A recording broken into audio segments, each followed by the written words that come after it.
Boa noite. É muito bom receber todos vocês na minha casa. E é muito interessante, inusitado, né, essa ferramenta.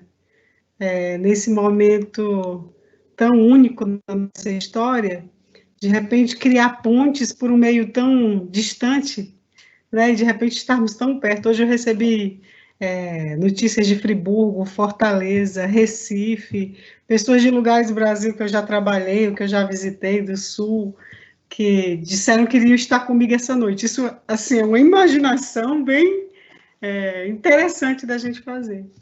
Eu queria começar esse nosso tema, eu vou ler um verso da Cecília Meirelles, que eu costumo, eu falei para os meus alunos da pós-graduação, que eu tenho rezado muito ele.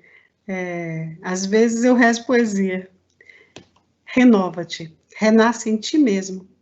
Multiplica os teus olhos para verem mais. Multiplica-se os teus braços para semeares tudo. Destrói os olhos que tiverem visto. Cria outros para as visões novas. Destrói os braços que tiverem semeado para se esquecerem de colher. Ser sempre o mesmo, sempre outro, mas sempre alto, sempre longe e dentro de tudo. Renova-te, renasce em ti mesmo. Multiplica os teus olhos para verem mais, multiplicam-se os teus braços para semearem tudo. Destrói os olhos que tiverem visto, cria outros para as visões novas, destrói os braços que tiverem semeado, para se esquecerem de colher. Ser sempre o mesmo, sempre outro, mas sempre alto, sempre longe e dentro de tudo. Então, faz alguns anos que eu penso sobre o que é a saúde, né? Como professora de educação infantil e trabalhando com as crianças bem pequenas, desenvolveu na minha alma esse desejo de descobrir, né, o que eu podia contribuir na vida dessas crianças para elas terem dentro delas um manancial de saúde futura, né? Na pedagogia Waldorf, a gente tem como fundamento a observação dessas crianças de desenvolvimento. E, muitas vezes, né, eu fico imaginando essas crianças quando elas virarem adultos, assim, o que elas carregarão dentro delas, dessa experiência do 1º de setembro. E a gente sabe que essas crianças, o que elas vivem, tem um significado muito grande através desse instrumento da imitação. Elas constroem o próprio corpo, né? Toda a sua estrutura corpórea tem essa influência do ambiente. Isso me moveu muito a esse tema. Mas então, contando um pouco assim, como eu me aproximei desse tema e dessa porta da entrada da vida, e muitas vezes eu ficava imaginando o que será que essa criança vai levar até a porta derradeira, né? Até o portal da morte, dessa experiência, nesse portal da existência, né? O que é que ela vai levar como experiência de ter vivido nesse ambiente da terra, dessa cultura, e com esses encontros que nós tivemos com ela. E aí, como primeiro passo no nosso tema, eu queria que vocês observassem, essas são rosas aqui do meu jardim. Quando nós nos mudamos para essa casa, essa roseira já existia, e ela é bem lenhosa, ela tem um tronco bem grosso, é uma roseira muito antiga, e ela nos presenteia com muitas rosas o tempo inteiro, ela está sempre carregada de rosas, e há uns 20 dias atrás o meu marido, o Emerson, ele podou a roseira, e a gente tem que podar ela com muita vontade, porque ela é muito vigorosa e ela lança os seus galhos com muita força e muito alto. Então, com 20 dias que eu colhi essas rosas, e eu venho observando e me detendo do fenômeno, né, dessa existência, o que é a vida de uma rosa, né, qual é o tempo e qual é o processo que ela passa. Então, eu estou convivendo com essas rosas há 20 dias, eu queria que agora vocês olhassem para elas e dissessem assim, o que é que vem para vocês, né, que sentimento vem para vocês quando vocês observam essa rosa, essas rosas. guardo um pouquinho, assim, esse sentimento. E aí, a gente gosta bastante de roseira. E aí eu também tenho essa aqui, que como vocês podem ver, ó, tá carregada de botões. Essa tá plantadinha no jarro. Tem uma rosa já madura aqui, não sei se vocês conseguem ver. Tem 2 botões aqui, olha, abrindo-se, e tem outros fechados. É muito bonito quando o botão vai, antes dele ser botão, né, que as folhas, elas começam a se avermelhar, como se brincando de ser rosa, e de repente surge o botão. É muito bonito ver essas folhas perto dos botões, que elas também se enfeitam de vermelho, né, no caso dessa é uma flor, é uma rosa vermelha também. Vou aproximar aqui os recursos técnicos, mas a mão aqui por trás é meio... Então, não sei se vocês conseguem ver, mas as folhas têm também esse frescor da cor. E também eu gostaria que vocês guardassem um pouco que sentimento surge quando vocês observam essa outra roseira e guardam um pouquinho de um e de outro. O Steiner, né, nesse tempo de pandemia, nós estamos muito preocupados com a saúde, né? A nossa época se preocupa bastante com a saúde, criou recursos para cultivar essa saúde do corpo, e já se fala, antes dessa pandemia do coronavírus, a gente já vivia uma pandemia de questões anímicas muito sérias e importantes, né? Depressão, ansiedade, essas síndromes de exaustão. A gente já vivia uma epidemia, mas uma epidemia num ambiente que é silencioso e silenciado, né? Que quando é no físico, aí a gente toma todas essas medidas de isolamento, de contenção, e quando é na alma, que muitas vezes esses eventos que acontecem na nossa biografia, de todos nós, eles são muitas vezes silenciados pela nossa cultura, né? O Byung-Chul Han, ele fala isso, de como a nossa cultura tem esse excesso de positividade e de produção naquela sociedade do cansaço, que é um livro maravilhoso, e que traz a gente para esse lugar, assim, né? O que é doença, então, na nossa época? Como é que a gente pode, como é que essa sociedade trata disso? O Rudolf Steiner, ele tem livros maravilhosos que ele fez para médicos, e tem um deles que é sobre medicina pastoral, e que ele traz a situação do homem do século 7, 8 antes de Cristo, que ele fala que as doenças, elas eram sentidas internamente como se fosse uma batalha entre a vida e a morte, para o homem com aquela constituição daquela época. E quando alguém ficava saudável depois de uma doença, tinha essa sensação de que a vida tinha vencido, que algo tinha se renovado, que algo tinha se modificado, quase como um outro nascimento. E ele fala também, né, de como é que nós, nessa época, como é que a nossa evolução, e evolução nem sempre é algo positivo, né? Evolução tem os seus âmbitos, né? São processos de diferentes aspectos, de como cada vez mais, nesse momento, seria necessário e natural que nós estivéssemos mais ainda ligados à matéria. Então, ele conta que ao longo dessa evolução cultural, nós nos distanciamos do cosmos, depois nós nos distanciamos da natureza, depois uns dos outros, e eu vejo agora esse momento de nós nos distanciamos de nós mesmos. Então, nós chegamos nesse ápice. E aí, lendo um pouco, tem um historiador médico, ele é um estudioso bem interessante, o nome dele é Moacir Scler, que ele é um escritor também, escreveu vários livros infantos juvenis, e ele faz uma pesquisa que ele chama a História do Conceito de Saúde, que ele vai falando como era isso nas várias epistemologias, o que é saúde e doença, e ele faz recortes muito interessantes sobre como isso é diferente em cada cultura, como isso tem a ver, como o conceito de saúde reflete toda uma conjuntura social, econômica e espiritual, né, de cada povo, de cada alma daquele povo. E ele traz uma coisa, já agora mais próximo da nossa história, ele conta que em 1851, tinha um médico chamado Samuel Cartwright, que lá nos Estados Unidos, na Louisiana, que ele fez uma pesquisa muito séria, onde ele descobriu uma patologia que ele chamou de drapetomania, que drápetos tem a ver com escravos, uma palavra, e que ele descobriu, né, que a vontade do escravo, essa pesquisa dele, e ele pegou vários casos e observou que a vontade do escravo fugir vinha de uma patologia, né? O escravo tinha vontade de fugir, estava doente. Ele tinha sido acometido da drapetomania.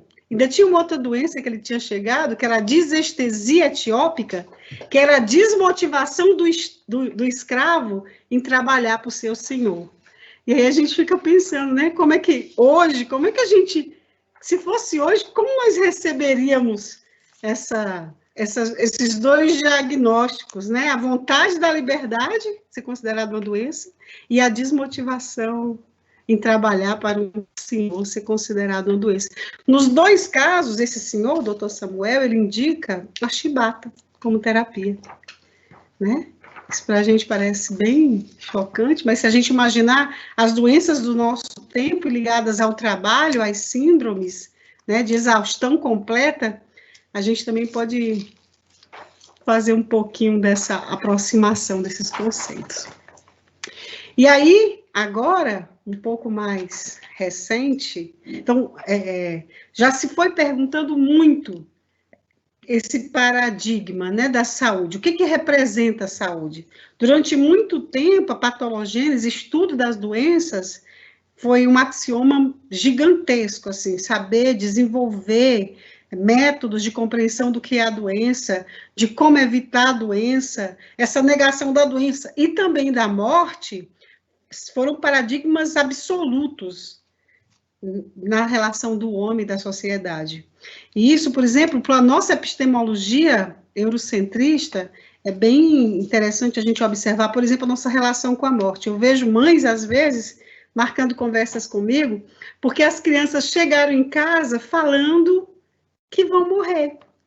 E aí, as mães muitas vezes considerando isso assim, será que isso é normal? Ele chegou em casa falando que pode ser que ele morra. Da onde será que isso é muito mórbido? Eu já vi crianças... só que as crianças, quando conversam sobre isso em sala de aula, é de um jeito muito natural. A gente caminhando uma vez pela estrada, nós encontramos muitas borboletas mortas num lugar. Foi muito interessante. Como se fosse ali um combinado, a gente já encontrou só as asinhas das borboletas, assim, dispostas, e estava bem bonito ainda. E as crianças se aproximaram e, muito naturalmente, elas disseram, elas estão mortas, as borboletas foram para o céu. E aí, claro, que começou toda uma conversa na estrada, e eu fico ali acompanhando como uma testemunha aquela grande descoberta, né, como diz o Alberto Caeiro, assim, a grande novidade. Eles olham e veem o mundo sempre com a grande novidade, eles aí tinham descoberto a morte das borboletas, né? Seres divinos de luz que brincam nas flores. E aí muitos levaram para casa das mães assim, esse assunto. A mãe, nós encontramos borboletas mortas. E algumas mães ficaram bastante preocupadas. Esse assunto durou muitos dias. E aí vem dessa cultura do afastamento. Então a morte, né, na nossa cultura, ela tem que ser afastada da nossa vivência. Essa morte e a vida tem que ser preservada a custos de quê? Né? Essa morte hospitalar, essa morte... A custas de quê que se segura uma pessoa, né, num corpo físico? Da onde vem essa crença, né? De que a gente tem que... Isso são questões que eu considero bastante nesse período, assim, que difícil a gente está vivendo esse encontro com a morte tão contundente mundialmente, e quanto que nós realmente precisamos lidar com a morte, e para até termos forças de lutar por condições de saúde, né? Então, as crianças lidam com a morte de um jeito bem diferente que a gente lida. Uma vez eu tive uma criança que perdeu um irmão de 2 anos. E aí ele faltou uma semana, quando ele voltou, ele contou para todo mundo que tinha vindo a carruagem de Estrela, com o anjo, e ele contou a história que eu conto do aniversário ao contrário. Ele contou que o anjo chamou o irmão dele, levou ele para a lua e disse, agora você devolve sua capa. Levou ele para o sol e disse, agora você devolve sua coroa. E o anjo devolveu ele para o castelo de Deus Pai. E a classe toda parou para ouvir aquilo. Ele tinha uma irmãzinha, essa criança já tinha 6 anos e contou essa história o contrário, porque todo mundo que sabia, as outras crianças sabiam que o irmão dele tinha morrido, e ele tinha uma irmãzinha de 4 anos que estava do lado, que tinha outra constituição, mas isso é outro capítulo, falar sobre constituição das crianças. E aí ela olhou para ele e falou assim, não, eu não vi carruagem não, porque ele morreu em casa. Ele falou, não, ele estava roxo, duro e frio. E a classe toda parou, e eu também, gente, eu confesso para vocês que eu parei a minha respiração, porque eu também não sabia o que é que eu ia dizer, e as crianças são milagrosas nas suas respostas, e o irmão dela falou, é que na hora você piscou o olho, você não viu. E ela ficava piscando o olho, é verdade, eu pisco muito, todas as pessoas piscam muito os olhos, e quando a gente pisca o olho, a gente fecha e abre, e foi bem bonitinho, e de novo a morte apareceu na minha sala como um contexto, né? E a Elizabeth Kubler-Ross, ela fala da morte, eu indico para vocês sobre a morte e morrer, e ela conta, assim, o que é a experiência de pessoas que se descobrem em estados, né, de doença terminais, e esse estudo apoiou muito as medicinas paliativas, esse conceito da boa morte, do que é nesse convite a se observar a morte com outros olhos, e ela fala muito desses estágios da morte, né, da negociação, da negação, da negociação, da aceitação, e ela conta nos diversos livros dela a experiência que muitas vezes as pessoas chegam, algumas pessoas chegam a um sentido da existência numa doença longa, que é muito bonito de se observar, e ela conta em várias classes sociais, independente do lugar onde ela mora, mas ela viu vários casos onde as pessoas chegavam em perguntas essenciais sobre a sua existência. Então, aí a gente chega, contextualizei nossa época, a gente chega na Segunda Guerra Mundial, que é uma experiência terrível que a humanidade passou, como fala um desses 2 autores que eu vou citar para vocês, o Viktor Frankl, ele fala de que a gente viveu, pessoas viveram experiência desnuda. Imagina vocês, né, perderam a casa, perderam o nome, ganharam um número, perderam todos os seus rituais, tudo aquilo que faz parte da sua identidade, e agora estavam vivendo uma situação completamente de desamparo e desespero. O Viktor Frankl é de origem judaica, e ele mesmo foi um prisioneiro em Auschwitz, e perdeu toda a família, e depois ele desenvolveu toda uma ciência, um conhecimento, que voltava os olhos, agora um novo paradigma que voltava os olhos para a origem da força, da saúde. E dele que vem o que a gente conhece agora tão popularmente como resiliência. Por outro lado, tinha outro estudioso, que também de origem judaica, que depois foi morar em Israel, um norte-americano, médico, sociólogo, chamado Aaron Antonovsky, que também começa a perceber que os sobreviventes da Segunda Guerra, depois de passar por esse momento dessa existência desnuda, que tinham alguns deles que sobreviviam, e ele começou a pesquisar o que é que tinha de diferente nesses seres, né? E ele começou a ver o que é que eles tinham, e também é muito interessante, porque essas 2 figuras, eles trouxeram até hoje, todas essas discussões que a gente tem sobre hospitalização, tem muitos trabalhos, gente, disponíveis na internet, de enfermeiros, médicos, muitos trabalhos baseados nessas pesquisas dele, muita coisa muito boa na área de saúde, e que eles começam a pesquisar se isso era possível para ter um cultivo, ou se só as pessoas nasciam daquele jeito, e aí eram os excepcionais, ou se isso era capaz de ser cultivado. Melanie, a gente pode ir lá? Eu vou colocar um slide, para a gente aproveitar o tempo. Agora, gente, vocês têm que ter paciência, porque é técnica e vandaliza. Apareceu? Apareceu. o verso da Cecília Meirelles, que eu li, que eu queria que a gente guardasse como um pano de fundo. E entra agora, a partir da Segunda Guerra Mundial, com esses dois estudiosos, esse conceito, esse novo paradigma de salutogênese. Salos, sanidade, gênese, que tem a ver com origem. Qual é a origem da sanidade da saúde? E aí eu andei pesquisando mais ainda, sanidade, que tem a ver com santidade, que tem a ver com integralidade, com estar inteiro diante da divindade, e doença, que tinha a ver com estar quebrado, partido, né? E tem a ver também com essa ideia do pecado, de não estar íntegro diante de Deus. Isso era também uma sensação que, historicamente, foi se transformando depois num conceito e perdeu a sua força intrínseca. Então, a salutogênese é essa, voltar à compreensão dos processos de sanidade e de origem. E aí as perguntas eram bem assim: como é que podemos sobreviver a situações difíceis da vida? Como podemos despertar as forças que dão sentido à existência? Não é só compreender o fenômeno de quem sobreviveu a uma situação tão terrível, né? E nós também, a gente pode comparar esse momento agora da pandemia, dessa recessão econômica, né, dessas perdas que muitos de nós estão sofrendo, né, perdas de pessoas conhecidas, queridas, perdas das estabilidades dos trabalhos e da própria existência. Para os jovens, eu vejo muito isso, a perda do sonho do futuro, né, muitos jovens sem conseguir dormir, porque como é que vai ficar esse futuro?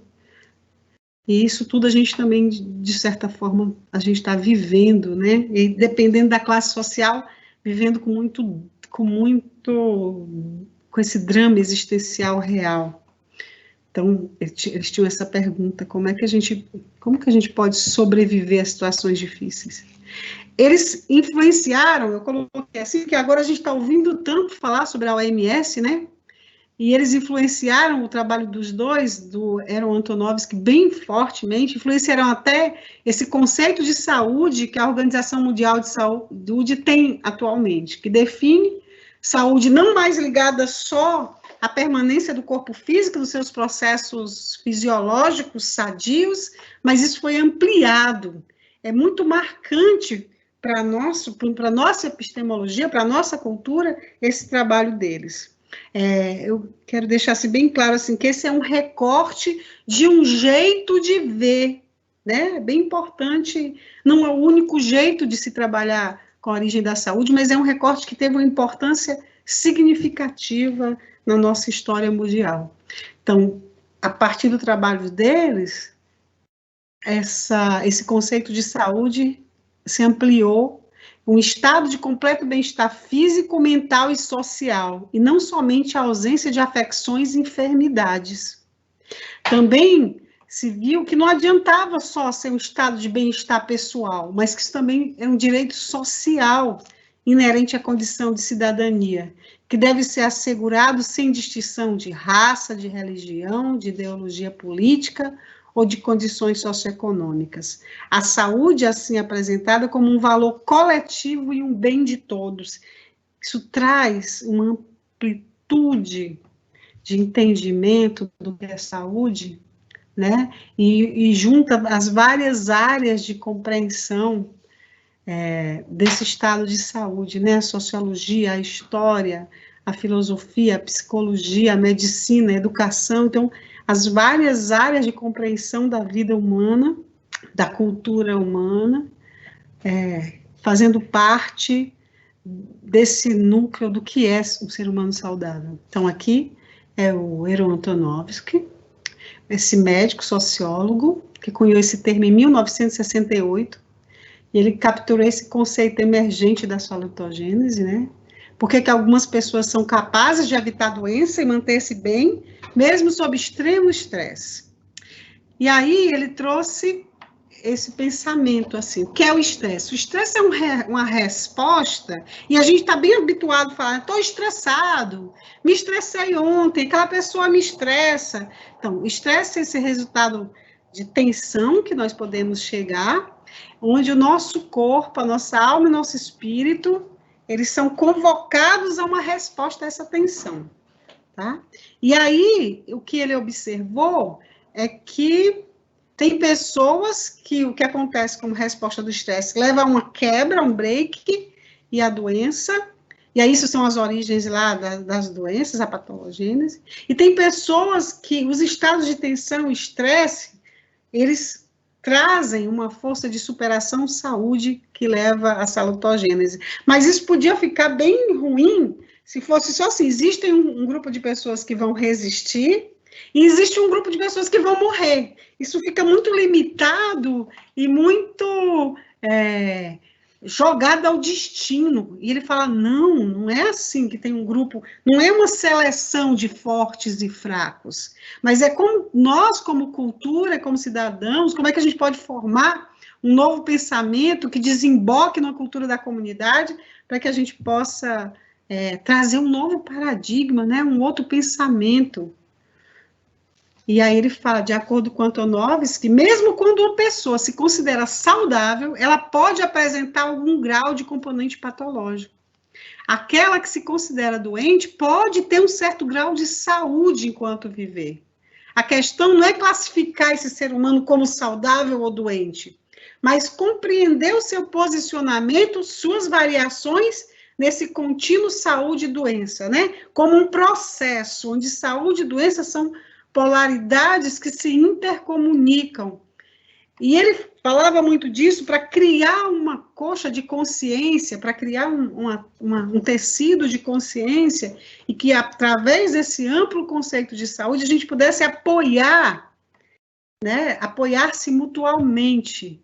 Tinha muito esse contexto social, né, de aumentar essa dimensão das relações. E aí ele desenvolveu também, nessa sua pesquisa, de o que seria, então, o que seria uma pessoa saudável, o que ela tinha como componente, e o que ela pode desenvolver.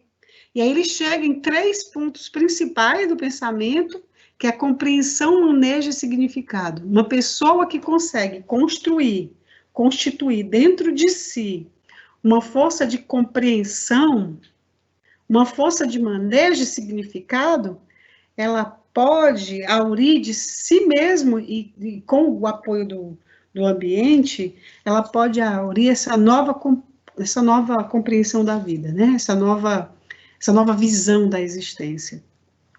E aí ele fala, compreensão que seria traduzir-se na orientação global expressada na capacidade de uma pessoa em confiar que os estímulos provenientes do ambiente são estruturados, previsíveis e explicáveis. Eu posso desenvolver uma compreensão do meu acontecimento. Gente, isso não quer dizer positivismo, não quer dizer, como é a palavra, assim, otimismo. Não é você entrar numa situação de negação do problema, mas você conseguir movimentá-lo e mobilizá-lo dentro da tua biografia, da história, e que, né, e compreender o todo, a sua estrutura geral. Manejo essa credibilidade em que essa habilidade de lidar e exercer um impacto positivo na vida, que eu posso desenvolver através dos recursos que eu tenho. Se são escassos, eu posso, através dos recursos escassos que eu tenho, criar uma credibilidade nessa habilidade e até lutar para que esses recursos eles sejam mais abundantes. De jeito nenhum, esse estudo traz uma sensação de impotência diante das desigualdades sociais. De jeito nenhum. Pelo contrário, é como é que a gente pode criar um tecido social que apoie, inclusive, um movimento de maior igualdade, de maior, né, de entrelaçamento social com mais justiça. E significado, que é o último das três, a compreensão de que a vida apresenta um sentido e propósito. Então, mais do que compreender o todo, eu também posso achar um significado para a minha existência. E aí, claro, assim, é muito fácil quando você está saudável, você buscar esses recursos internos. Agora, diante de uma situação de perda de emprego, de perda de ente querido, de doença, de depressão, de fragilidade, como é que a gente pode que isso não caia como uma tonelada de cobrança diante de uma pessoa que já está fragilizada, e nós estamos todos. Então, também, essa lutogênese implica numa compreensão das nossas fragilidades. Então, parte desse princípio que entre saúde e doença, o ser humano precisa se enxergar como alguém que tem fragilidades, mas que pode observá-las, que pode compreender essas fragilidades. Então, de jeito nenhum, é uma mensagem de otimismo cego. Pelo contrário, assim, como é que nós podemos abarcar, acolher e compreender, manejar, encontrar significado diante até das nossas fragilidades. Surge também esse termo que é muito usado e que a pedagogia Waldorf encontrou e tem, né, se habituado a falar, a resiliência, que é um termo provindo do latim, sili, saltar, acrescido do prefixo ri, que é novamente, então saltar novamente, sendo entendido atualmente como voltar ao estado normal. Na física, esse conceito define a capacidade de um material de retornar ao seu estado normal após acumular energia quando submetido a um processo que o força, sem que este, no entanto, sofra ruptura. Né? Então, assim, o material passa por uma transformação através de um choque, de uma tensão, de um estresse, e aí, depois disso, isso lhe traz uma habilidade que ele antes não sabia que dispunha, ou faz com que uma profundidade que ele antes não tinha conseguido penetrar. Tem um médico aqui em Campinas chamado Michael Yari, que eu gosto muito da visão que ele tem, por exemplo, da depressão, ansiedade e todas essas síndromes, né, e dores da alma. O Michael Yari, ele tem uma visão, tem até um vídeo no YouTube dele sobre isso, que ele fala que isso são formas de resistência a uma cultura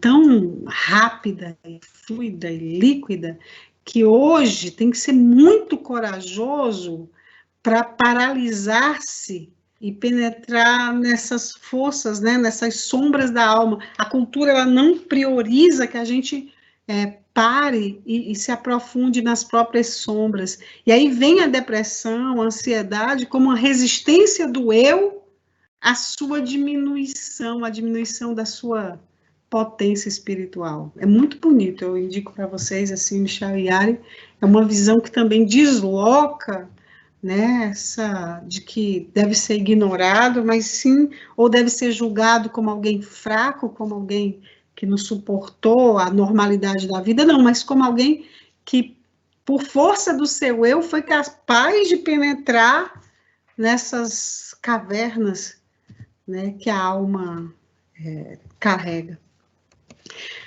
O Viktor Frankl, ele me emociona muito, os livros dele, Qual o Sentido da Vida, ele tem entrevistas no YouTube também, que é fácil da gente acessar, ele me emociona bastante, ele perdeu toda a família, ele recebeu um número, né, e ele escreve, eu gosto muito dessa frase, quem tem um porquê enfrenta qualquer como. Só que esse porquê não é algo assim superficial, é algo profundamente a ser visitado. Eu queria voltar para a tela, depois eu uso os outros slides. Melanie? Wanda, estão pedindo para ver o verso nova. O verso da Cecília Meirelles? Sim. Eu vou guardar para a saída. Ou não, tá aí. Renova-te, renasce em ti mesmo. Tá vendo aí? Multiplica os teus olhos para verem mais, multiplica-se os teus braços para semeares tudo. Destrói os olhos que tiverem visto, cria outros para as visões novas. Destrói os braços que tiverem semeado, para se esquecerem de colher. ser sempre o mesmo, sempre outro, mas sempre alto, sempre longe e dentro de tudo. Então, Cecília Meirelles, depois eu conto um pouquinho mais dela, mas ela tem essa capacidade de transformar dor em poesia, né? Ela tem essa capacidade de mergulhar nessas emoções e vivências que ela teve e transformar isso em poesia. Melanie, eu estou voltando para a tela? Você está na tela. Tá na tela. Ah, estou na tela. É que eu não estou me vendo na tela. Então, e aí eu queria que vocês olhassem novamente a rosa. Vocês estão vendo a rosa? Estão vendo aí pela tela? Dá para ver a rosa? Não? Melanie, eu não estou na tela, não. Eu estou lá ou não estou falando? Tá sim. Tá sim. Estou sim.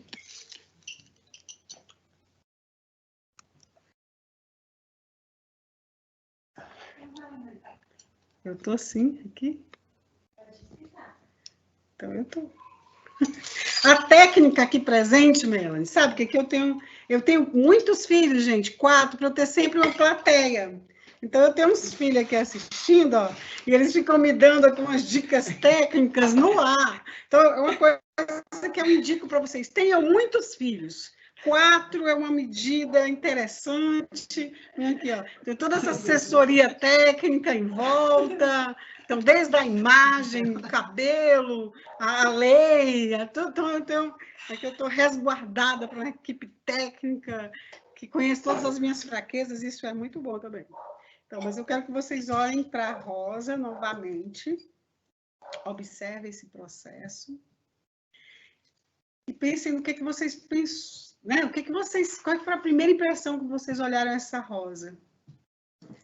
E foi muito interessante observá-la, e teve um momento onde ela já não tinha mais o frescor da sua beleza, mas ela exalou de um jeito que eu nunca tinha percebido. E aí eu me lembrei muito da Kübler-Ross, quando ela fala das longas doenças, das doenças terminais, onde as pessoas chegam na pergunta. Gente, eu quero dizer para vocês que essas rosas, elas chegaram na pergunta essencial do ser delas, elas exalaram. Elas não estavam mais tão bonitas, ainda não tinha sucumbido completamente, mas teve um momento onde o olor, o cheiro que eu sentia delas era impressionante, era de uma qualidade né? E aí, quando eu toco essas pétalas que são tão diferentes das frescas, e os tons e cores que eles chegaram, mas me vem a memória dessa rosa em mim, dessa experiência, dessa observação em mim. Então, foi bem importante, assim. Entre elas duas, entre a rosa seca e a rosa fresca, tem todo um caminho e um processo. Então, entre a saúde e a doença, não é simplesmente algo que é tão estanque, né? Isso que esse pensamento sobre a salutogênese traz. Entre a saúde e a doença existe todo um processo de transformação. E é isso que eu queria convidar todos nesse momento, né? Tão difícil, tão único da nossa história. Como que a gente pode utilizar esses conhecimentos para esse autocultivo? E eu fico muito atenta a isso, assim. O Steiner fala, tem um livro maravilhoso dele, A Prática Pedagógica, que fala sobre a gratidão, o amor e o senso de dever como valores. E eu faço essa conversa, eu aproximo dessa conversa com a salutogênese, desses 3 aspectos, a compreensão, o manejo e o significado, e eu fico sempre pensando assim, ser grato, ter interesse amoroso, que o Steiner fala, e também despertar o senso de dever, né? O que eu posso fazer com os recursos que eu tenho? E aí, a minha proposta para essa noite, para cada um, é assim, com o maior respeito, esse é um jeito, é um recorte desses pensadores, né? Desses médicos que tiveram uma experiência tão profunda, esse é um recorte, uma possibilidade, porque existem outras e mil, mas esse é um recorte que é bem utilizado na nossa cultura, de como é que a gente pode fazer esse autocultivo, né? Eles entenderam também, os dois falam sobre isso, e a medicina hoje já começa a conversar sobre isso, o que é desenvolver espiritualidade, que não tem nada a ver com crença ou dogma, mas como é que eu posso desenvolver em mim essa sensação de existência e dessa minha, das muitas dimensões que eu posso habitar, né? Como é que eu posso... Isso nesses estudos, e se a gente olhar também as epistemologias orientais, isso sempre, né, assim, essas delicadezas dessa espiritualidade no cotidiano. Então, muito respeitosamente, as pessoas que estão me ouvindo, que perderam família, que perderam o trabalho, né, que não sabem do futuro, é tão difícil, tão grande, né, falar em salutogênese, nesses 3 aspectos, mas como que a gente pode trabalhar isso de forma realmente que não seja um peso a se carregar? Então, a minha sugestão é que a gente comece a olhar as pequenas conquistas do nosso dia. Como é difícil, às vezes, para uma pessoa, eu estava conversando isso com meus filhos hoje, com a minha filha mais velha hoje, como é difícil para uma pessoa em depressão, por exemplo, levantar e tomar um banho. Como é difícil sonhar que o dia que o sol vai nascer no dia seguinte, quando a expectativa da experiência do futuro é impedida por um caos. Então, a grande proposta que eu tenho para fazer para vocês é olhar esses pequenos acontecimentos diários e descobrir dentro deles essa compreensão, esse senso de existência, e aí a gente tentar entrar em contato com esse nosso eu profundo.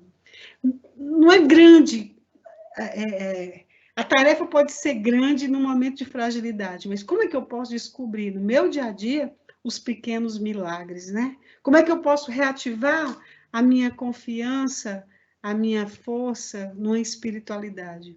Então, observar os fenômenos da natureza, o céu, observar as plantas, tão bonito. Eu e meu neto, a gente estava aqui caminhando numa matinha, não tinha ninguém, e tinha ele é um caçador de dentes de leão. Ele achou um dente de leão, assim, entre dois, sabe, paralelepípedos de uma estrada que tem aqui perto. Ele falou: vovó, o dente de leão é muito corajoso. E aquele tem 3 anos. Eu achei isso assim tão... Eu falei, nossa, a gente precisa ser dente de leão e asfalto quente, né? Como que a gente vai tirar do nada nesse momento de tanta essa força de brotar no meio do asfalto, né? Como que... Esse menino, para mim, tem sido esse milagre cotidiano, essas gotinhas de contato, sabe? De estar perto dessa criança que tem essa antena tão bonita. Mas também ele tenta me enganar. Ele estava tomando banho e falou para mim: eu não posso sair agora não, porque eu estou cheia de poeira de água. Eu falei: vem cá que a toalha tira já essa poeira. Então, o bichinho é bem espertinho.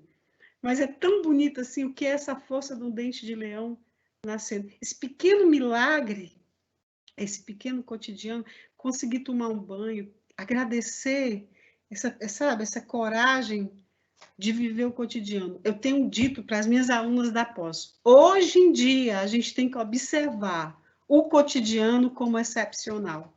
Descobrir a excepcionalidade do cotidiano. Não é fácil, professora? De jeito nenhum, porque estamos todos frágeis. Encarar essa fragilidade, sabe? Sem as máscaras não, está acontecendo uma coisa que nós não vivemos. Eu tenho, né, 50 anos e isso eu não vivi ainda, não tenho memória desse tempo. Passei por outras situações, né? Por outras situações. A minha mãe, lá de Fortaleza, é uma figura. Ela conta a história que é do lombo da jumenta. Ela diz que todo dia o homem carregava na jumenta uma rapadura e levava para a feira, mas a jumenta era muito boa, que ele botou 2, ela aguentou 3 caixas de rapadura.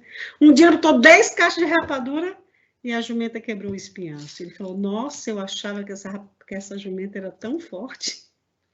Então, às vezes, a gente fica carregando as caixas de rapadura e aí fica achando que a gente devia ser mais forte. Então, sabe, essas pequenas alegrias da vida adulta, como fala o Emicida, e essas observações dos processos, né? Então, essa é a proposta, eu vou fechar agora. Eu passei 7 minutos do meu planejamento, Melanie.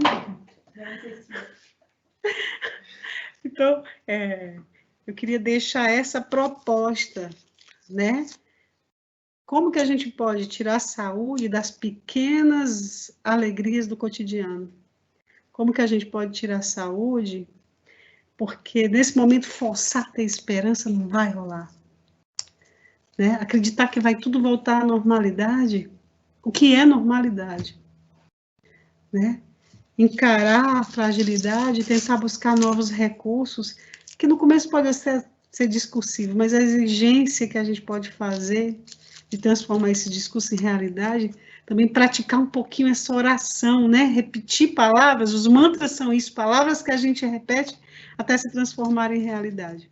Então, gente, descobrir os milagres. Steiner tem uma frase. Ô, técnica, por favor, levanta a frase para eu poder ler. O meu filho técnico vai levantar. Steiner tem uma frase muito bonita que ele fala assim: se estivermos vigilantes, não passará um só dia sem que aconteça um milagre em nossas vidas.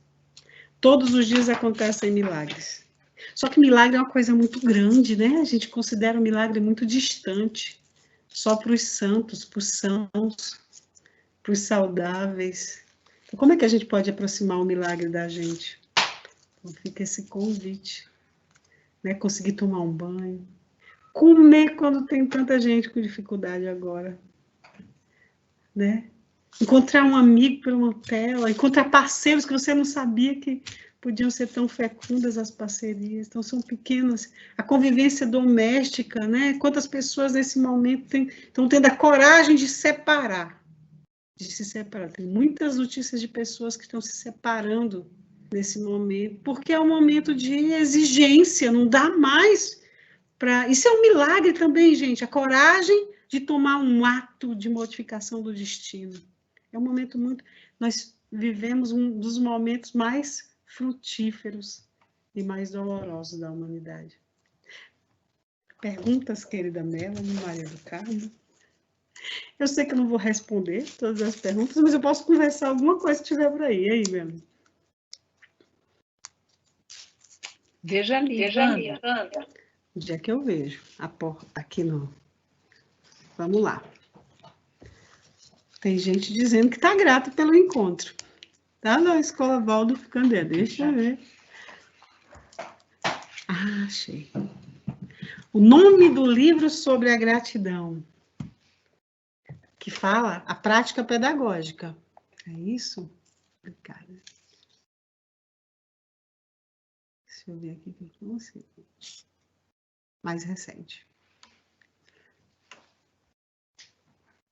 Certo? Ô, Melanie, é aqui nas publicadas, né, que eu estou indo. Sim, ignoradas também. Não, eu quero nas publicadas.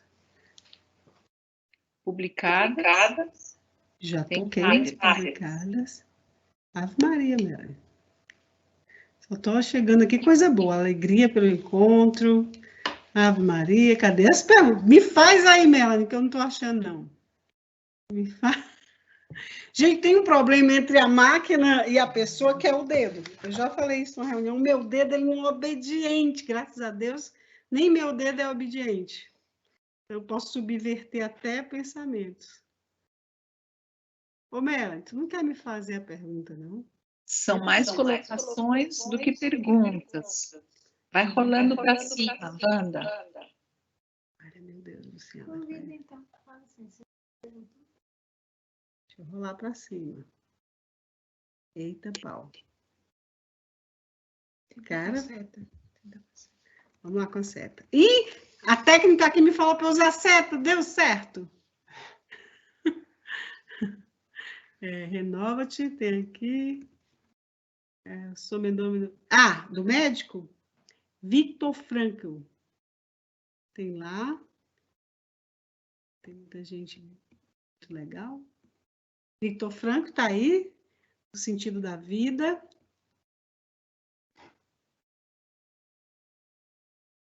Que mais?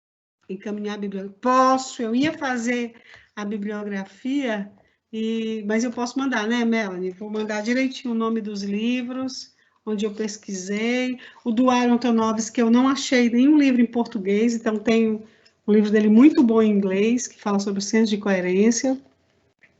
E eu posso, sim, encaminhar depois para a Melanie a delicadeza. Vamos lá, Thalita. Sobre a morte e morrer. Ó, Melanie, me diz aí uma para eu responder, Melanie, porque eu sou muito... Você está indo bem. Estou indo bem? São mais constatações. Agora chegaram as perguntas, vê bem embaixo. Bem embaixo. Como incorporar movimento, dança e essas descobertas cotidianas, Eduardo? Então, é muito legal essa pergunta, assim, né? Com a criança pequena, a gente observa muito os 4 sentidos inferiores. Dentre eles é o movimento, né, o equilíbrio, tem também o sentido vital e o sentido do tato. E é muito importante para o nosso senso de existência o movimento e o equilíbrio. E a dança, né, se permitir se movimentar. Nossa cultura foi nos calando e calando nossos corpos, né? Nós também vivemos isso, assim, nós somos silenciados nos nossos corpos, né? Como a gente precisava resgatar a dança. Isso faz parte também desse processo de desvinculamento, né? A dança ficou restrita num ambiente superficial e a conexão com o próprio corpo que a dança possa trazer, que o movimento traz alegria. A gente vê isso numa criança. Eu tive uma criança uma vez que saiu correndo, ela não estava dançando não, mas era como se estivesse. Era uma criança que chegou para mim com um diagnóstico de altas capacidades. Aí ela saiu correndo na estrada lá perto da Veredas, e aí ela corria, e aí ela voltou e falou, Wanda, é perigoso correr. Eu falava, não, mas pode correr. Mas eu posso cair. Eu falei, você pode correr e pode até cair. Aí ela saiu correndo e gritando, parece aniversário, parece...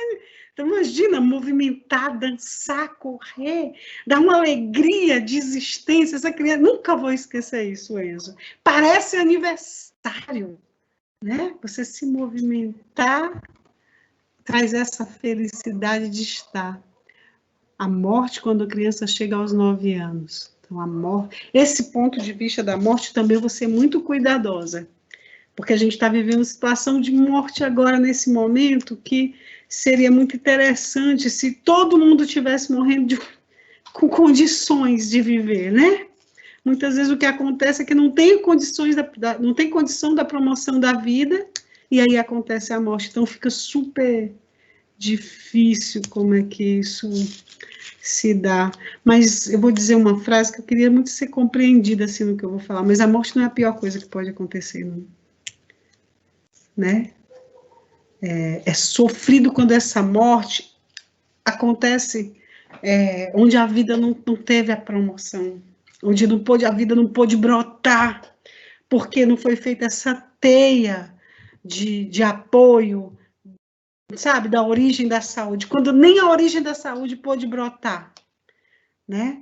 Aí é muito triste, muito doloroso, mas quando a morte chega como uma boa companheira, uma criança de 9 anos, ela tem capacidade de entender a morte, e uma criança de 9 anos, uma criança que morre também, tem muitas, a gente pode movimentar muito essas ideias, né? Depende muito por onde a gente olha a morte, como um castigo, como algo que uma experiência humana fecunda. Eu não sei como dizer isso, sem desrespeitar quem acabou de perder um ente querido. Mas, assim, a morte também pode ser uma grande amiga. Eu acompanhei a minha avó, era uma figura muito interessante. Ela era muito, muito séria, mas tinha um humor ali. Foi ela que me fez ser professora, que ela ficava dizendo para mim que eu não ia conseguir ser professora de jeito nenhum, e eu fui ser professora por teimosia, e ela usava essa psicologia reversa, né? E eu tenho muita gratidão à dona Anitta. E ela morreu de um câncer bem lento, e nós estávamos juntas no quarto. Eu, minha filha mais velha, que foi uma dessas que vieram me ajudar aqui, que era bem novinha, devia ter uns 3 anos, como o filho dela agora tem. E na hora que estava eu, as minhas tias, a minha mãe e a minha avó, uma privilegiada, tá morando em casa com a gente, né? Um privilégio. E a minha tia Núbia dizia: mamãe, vá, que nós estamos aqui. Então, assim, a minha experiência com essa morte foi muito bonita, né? Então, é injusto falar, por exemplo, como morreu essa criança ontem no Rio de Janeiro. É muito injusto colocar a minha crença sobre a morte, dessa esperança que eu tenho da morte como uma fonte de brotar um outro sentido de vida, quando tem tantas mortes dolorosas, né, gente? Quando a vida não pode brotar. E a criança também, sim. Quando a morte chega para uma criança, a gente pode achar que é uma injustiça divina, e uma mãe tem o direito de se sentir injustiçada quando perde um filho, né? É uma dor que eu nunca passei, mas eu já presenciei mães que perderam filhos. É uma dor inenarrável, uma dor sem palavras, é uma dor, né? Eu sempre penso na Maria, na Páscoa, eu penso no mistério do Gólgota, mas me vem sempre a imagem da Maria, sabe? Que se despede do seu filho, e me vem sempre essa e nossos filhos, né, a humanidade, se nós como representantes maternas da humanidade, tem muita morte acontecendo sem a possibilidade da vida. Aqui tem uma pessoa, a Patrícia, que diz que o filho de 5 anos disse ontem, ao ver uma abelha morrendo no hospital, tivemos a sorte de ver essa abelha morrendo. E hoje, aí, ela agradece. As crianças sabem que a morte é um portal. É muito bonito a gente parar de dizer para a criança e ouvir as crianças, sabe? E não ficar transferindo as nossas... É tão interessante, tem gente que não fala de morte, que pode ser que a morte venha. Vocês já viram isso? Ah, não, vamos falar que morreu, não, que vai que a morte escuta. E tem um conto tão bonito eu acho que é da comunidade dos cristãos, que conta a morte como um jovem com uma coroa de flores na cabeça e que vem visitar e que vem levar o avô para um jardim. Tem umas histórias tão bonitas assim, né? Imagina, toda noite a gente leva para o mundo espiritual essas sementes do jardim que nós vamos encontrar quando a gente deixar essa roupa física. Imagina, né? Se eu consigo levar essas sementes para o mundo espiritual, que jardim eu posso encontrar? Nesse momento social, a morte não nos iguala, gente, não nos iguala. As nossas diferenças sociais, elas, infelizmente, quem está morrendo hoje não morre porque teve condições de viver. Hoje, se a gente olha no mundo, quem está morrendo, a gente vê que as diferenças sociais, elas gritam, né? O que nos iguala, o que pode nos igualar, obrigada, assessoria do português aqui no plantão, que pode nos igualar é esse senso de irmandade que a gente pode desenvolver, sabe? É olhar o outro e tentar encontrar no outro essa mesma chama de existência, né? Isso é um trabalho, a gente tem que optar, não é mais natural acreditar na vida, não é mais natural acreditar no outro. Tem que ser quase uma teimosia para se desenvolver, né? Essa teimosia da crença do outro. Tem que ser quase uma luta que a gente tem que travar com a nossa própria desilusão de existência. Então, no social, a gente já não tem mais esse apoio. Externamente, a gente não tem mais esse apoio. Nesse mundo da pós-verdade, nesse mundo das fake news, onde que a gente vai encontrar esse consolo? É muito difícil, eu acho que a gente tem que criar uma fonte de social, sabe? Uma rede, uma teia de apoio, que não pode ser bobinho também, não pode ser otimista, assim, e desculpando os coaches, assim, não pode ser essa autoajuda, tem que ser interno, assim, como é que eu posso apoiar o outro para que internamente eu possa ajudá-lo a olhar a rosa dele que talvez esteja murchando. Melanie, vamos voltar? São São 8:01. Esse mundo virtual nos desloca do tempo porque nós estamos deslocados do espaço. Vamos voltar para o nosso slide, que eu quero mostrar a foto da Cecília Meirelles. Deixa eu ver se eu sei fazer isso de novo, né? Porque tem que eu que compartilhar o negócio aqui. Paciência, que eu sou café com leite. Opa, não era isso. Paciência. Salomé, não era isso. E agora? Cheguei no verso. Vixe Maria, cadê o meu PowerPoint? Aqui? Aqui? Opa, aqui. Aqui? Consegui? Aqui? Aqui? Não. Vocês estão me vendo? Estão vendo a Cecília Meirelles? Então? Tá vendo aí, Cecília? Eu não estou mais... Tá vendo a Cecília? Sim. Então, sim. Então, deixa eu ir apagar.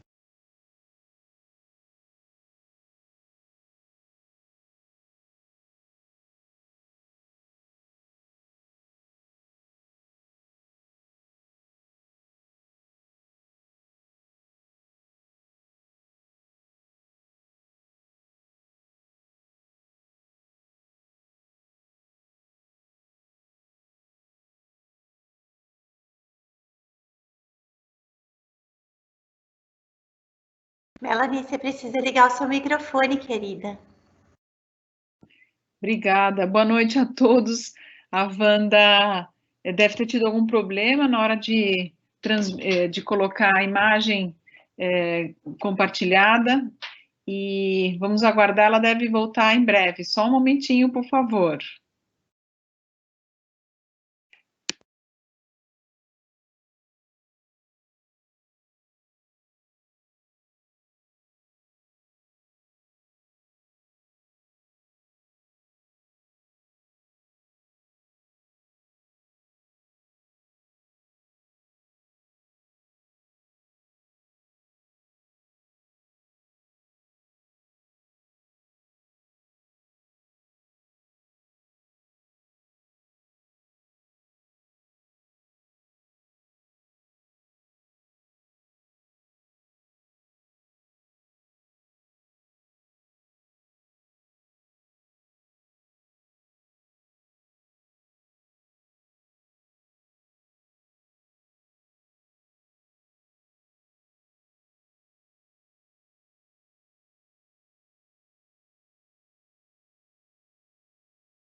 Não estou te ouvindo, está fechado o teu microfone.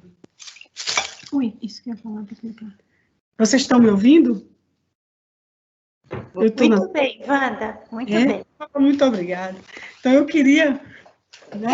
Olha só que bonitinho, eu ganhei alguns anos atrás essa bonequinha da Cecília Meirelles, olha que bonitinha. Isso é uma artista plástica cearense chamada Lana Benigno, que ela faz... Isso é de tecido, gente, é de tecido, isso aqui, ó, é de tecido, não é biscuit, é tecido costurado, né? É muito, como é interessante a pessoa pegar tecido e isso é uma pessoa mágica, né? Ela tem um ateliê desse mundo virtual, chama Benigno Lana Wixsite.com. Então, é uma pessoa, um artista plástico que faz essa beleza, ela me presenteou, sabendo do meu amor pela Cecília Meirelles, e como eu comecei com a Cecília, eu queria deixar essa dica, assim, é muito bom rezar poesia, gente, também traz uma saúde danada, sabe? rezar traz saúde, repetir uma oração traz fluxo de vida, né? E observar esses fenômenos, esse cotidiano. Quando a gente fala observa o fenômeno, a gente na antroposofia fala disso, né? Observação fenomenológica. Parece uma coisa tão distante, e Steiner traz isso como uma proposta de chegar até uma liberdade, né? Esse recurso tão escasso, né? Socialmente a gente não vai encontrar, economicamente, mas como a gente pode interiormente desenvolver esse espaço, esse lugar desse silêncio e da solidão que a Cecília Meirelles encontrou, né? Nesse silêncio e a solidão, como que a gente pode movimentar um fenômeno, né? Como é que essa rosa fresca, como é que ela continua a sua existência, mesmo quando ela já não está mais fisicamente? Em mim, essa rosa continua, na minha memória da relação que eu tive com ela. Em mim, eu ainda consigo trazer o cheiro que ela me presenteou antes de desfalecer, antes de se transformar. Para mim, eu ainda estou guardando essa memória dela e isso ainda me nutre. Então, observar fenômenos, se deixar envolver com esse interesse amoroso pela vida, isso é extremamente renovador. E quando as forças não têm? E quando a depressão nos assola? Tomar um banho, né? Que milagre conseguir levantar da cama num dia onde a alma está nebulosa. Então, olha só. Renova-te. Renasce em ti mesmo. Multiplica os teus olhos para verem mais. Multiplica-se os teus braços para semearem tudo. Destrói os olhos que tiverem visto. Cria outros para as visões novas. Destrói os braços que tiverem semeado, para se esquecerem de colher. Ser sempre o mesmo, sempre outro, mas sempre alto, sempre longe e dentro de tudo. Há de a gente ter coragem de entrar, né, na nossa alma. A gente há de desenvolver coragem nesse tempo e entrar na nossa própria alma. E quem sabe depois costurar uma teia de relações, né, que beneficie, a gente possa cumprir. Eu fico pensando nesse coronavírus, né? Corona porque tem coroa, então deve ser um vírus real. Deve ser da nobreza, causando tanta tristeza, tanta dor. Será que a gente vai conseguir? Será que a gente vai conseguir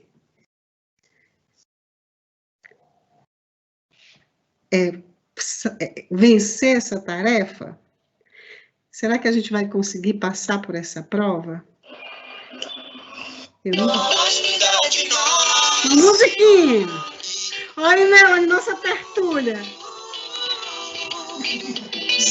Tertúlia lá no Nordeste é uma festinha de dançar, gente. Olha aí, Eduardo, vamos dançar. Esse grupo chama Francisco Alombre, é um grupo aqui de Campinas. E eles fizeram essa música, que eu também tenho rezado essa música em casa. Fala, juntos, nunca sós, nós cuida de nós. Nós cuidar de nós. Nós cuidar de nós. Juntos, nunca sós. Pra cuidar do outro. Cuidar do outro após, gente, após, depois disso. Como é que eu cuido de mim, cuido do outro? Como é que eu enxergo o outro? Tanta gente aqui que eu não estou vendo, mas olha só, mas nós não somos um sozinho, né?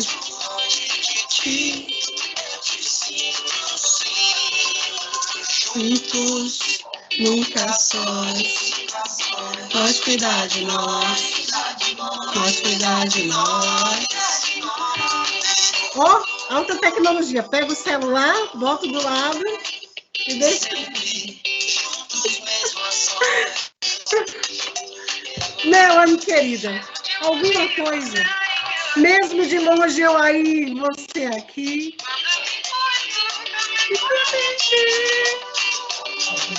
mesmo de longe, e aí eu aqui. Rita, mãe, minha mãe, meus irmãos, tá nos vendo? Olha a plateia particular, gente. O amor é forte.